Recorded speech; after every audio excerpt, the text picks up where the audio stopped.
I was originally going to make a video on the teaser they released a couple hours ago, but I mean, it's supposedly for a PUBG collab, so I said, no, I'm not doing that. I mean, are we in 2026 or 2018? PUBG died a long time ago. Nobody cares about that game anymore. But anyways, I wanted to make this video because it's something that I really hope they improve with the heist reworks that they have coming up with Payday 3. Heist variety, objective variety. This is something that not too many people have noticed, not too many have pointed out. I've seen a couple though, but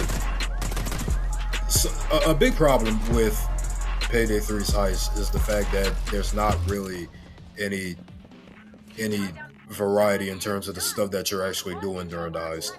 I don't know if any of you have noticed this, but you'll notice that in 3's heist, a lot of the time, you're getting the loot and you're getting out of there basically. It's either money or gold that you're getting, or something else. I don't know, just a whole bunch of basic shit. And with 2 and 1's heist, Payday 2 and 1, you'll see that there's a lot more variety. And this is something that I never really picked up on before until like a couple weeks ago when I was replaying 2, and I really started to notice it.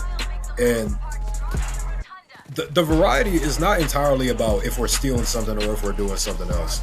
You know, it's not entirely about that. But it's about the heist structure and the execution, right? There's not really any objectives in 3 besides stealing stuff. And I think Slaughterhouse in Payday 1 is a good example of that.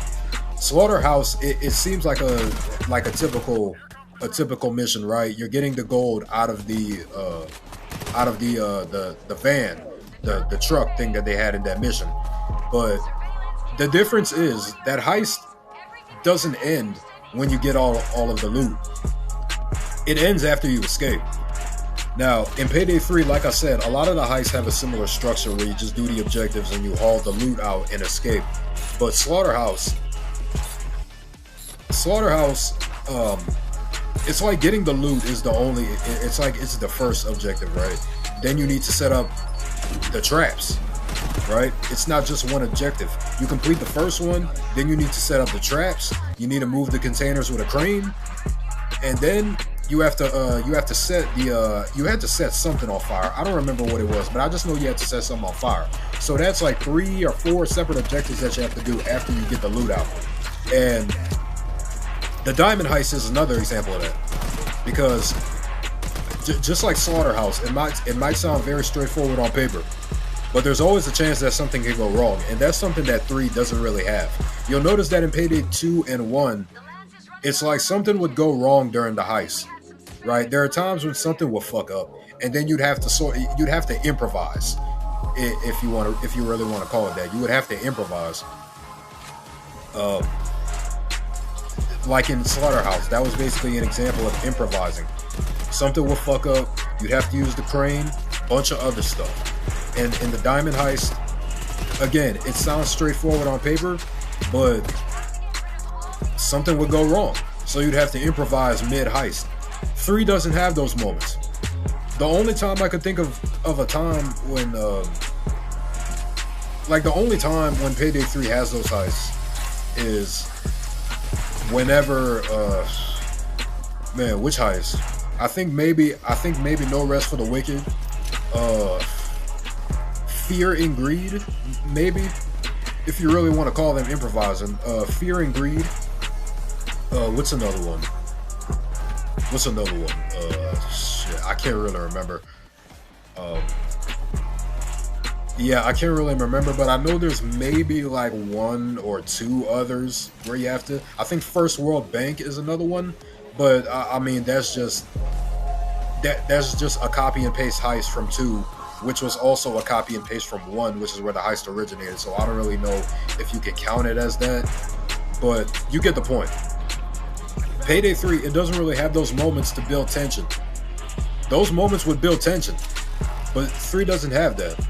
Nothing ever goes wrong. The plans never go wrong.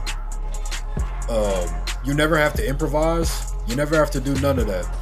It's like the heist are way too perfect, to put it like that. They're way too perfect, and it's stuff like that that Fear and Greed really does right, which is why I consider that heist to be the best one in the game so far, because Fear and Greed, that heist actually felt like something, that you see in Payday 2 and 1. Like, do more of that shit. Do more of that. I mean, the heist had, the objective was creative. You're shutting down the stock market, that's creative. The heist has good build-up, because you have to like shut down the elevators and stuff before you actually go into the main objective. And then at the end of the heist, you have to escape onto the roof, and then you have to hack the what was it? I think you got to hack the crane. You got to set up a satellite and something else, and then you got to hack the crane, basically setting up your own escape. So it's stuff like that. Like, that heist actually feels like something you'd see in Payday 1 and 2. Like, do more of that in the future. And that's why that's sort of why I don't know. I don't really want to say Shopping Spree was a disappointment, because now that I replay it, there are a couple of neat things that they did. Like, you sort of have to improvise by using the car. By sort of using the car and escaping out of there that way. But besides that, there's not really too much of that in that heist. So I guess you can say Shopping Spree was sort of a disappointment compared to Fear and Greed, which they had done so well. But it was still a decent heist in my opinion. I know not too many people like Shopping Spree, but I consider it to be a decent one. But it's just a whole lot of things like that. That's like the main thing that I wanted to cover. That's definitely something that I hope they improve in these reworks, is just switching up the objectives. Don't make it too perfect. Make it to where something actually fucks up and you have to do something else. I know that's probably too much to ask for, because I mean, well, it's like it's already like a base heist. I doubt that they're gonna, cause I don't know, maybe a change that big would have to make it to where like it would have to be like built from the ground up or something like that. Correct me if I'm wrong. I could be very wrong on that, but I just don't really expect a change like that big to an already existing heist. I'm really only expecting like slight objective changes to sort of change it up or something like that. But I just wanted to cover that because it's something that I still hope they improve in these reworks that are coming up. Is that type of stuff, like the improvising and the something messing up during the heist, building the tension, all that type of stuff. It's just something I really hope they improve, because I feel like that would add a lot more to the heist, and it would make them a lot more creative and have more variety in terms of that. And yeah, it's something that I hope they fix, but I don't know. I mean, I don't really know if you can improve something that big, but I still really hope they can do that.